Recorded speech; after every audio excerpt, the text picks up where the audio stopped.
Welcome to another video. Today, I'm going to talk to you about the different phases of music that I went through. Um, so I'm pretty much just gonna tell you how probably when I first got into music until right now, like this very second. um, Without further ado, let's get into the video. I probably got into music probably my freshman year of high school. I started listening to a lot of classic rock. Queen, yeah, Guns N' Roses, Def Leppard, Led Zeppelin, all the old classic rock bands. And I was listening to the hits. Then I started listening, the Beatles. I really got into the Beatles. So I started listening to the Beatles. And I listened to pretty much all their albums.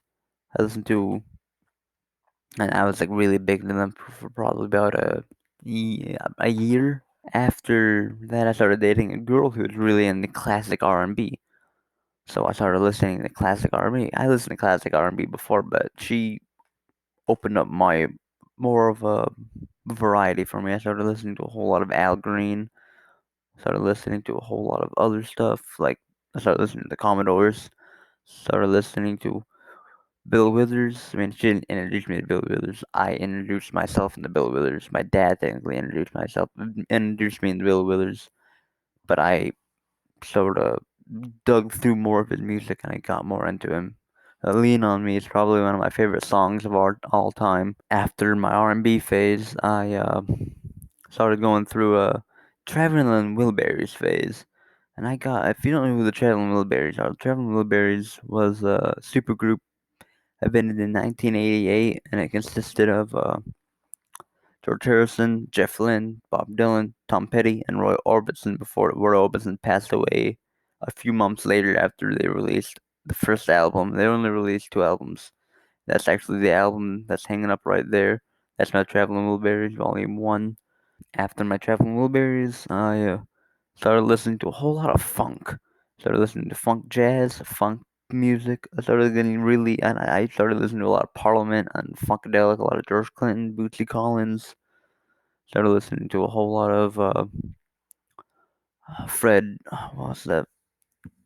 I forgot. Fred Wesley, the horn player of Parliament and Funkadelic. I started listening to him. I got really into P Funk. Started listening to Parlette, the female version of Parliament. I really got into P Funk and funk music in general. After funk, I started getting into Frank Zappa. I started listening to a whole lot of Frank Zappa. I started listening to a lot of his music. Started listening to Mothers of Invention. Started listening to everything by Frank Zappa because like I said, he is a good songwriter, and I absolutely love the way he writes his music. After Frank Zappa, I started getting into prog rock because technically Frank Zappa, I mean, I call him art rock, but he's also considered the prog rock genre. So I started listening to playlist of prog rock artists on it, and I really started getting the Emerson, Lake and Palmer. And I started listening to a whole lot of Emerson, Lake and Palmer. Started listening to a whole lot of others like King Crimson, Rush, Gentle Giant. Uh, I listened a bit of Gentle Giant back then, but I'm going through another prog rock stage right now, and I've started listening more of Gentle Giant, and I'm actually starting to like Gentle Giant now. I liked them before, but I'm starting to get more into them, I should say. Then after my prog rock phase, I went through a jazz phase, and the jazz I started listening to a whole lot of Miles Davis. I started listening to Masayoshi Takanaka. Started listening to a whole lot of other jazz, anything jazz. I liked it. Then right now, the phase that I'm going through is prog rock again. I started re-listening to a whole lot of Emerson, Lake and Palmer. I started listening to again Gentle Giant. Listening to other prog. I started listening to Procol Harum, the um band that was invented in probably late '60s. They're kind of like at least they kind of remind me of the Moody Blues because of the Moody Blues.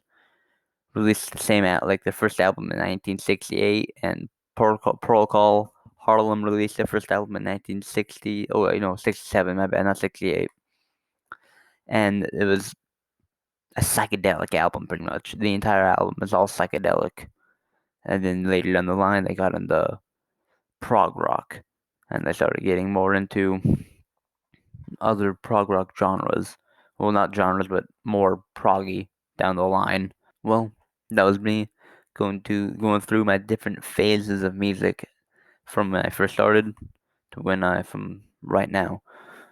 Hope y'all enjoyed this. This is a little short video, and next video next video will be going through my CD collection. But until then, I'll see y'all later. Adios.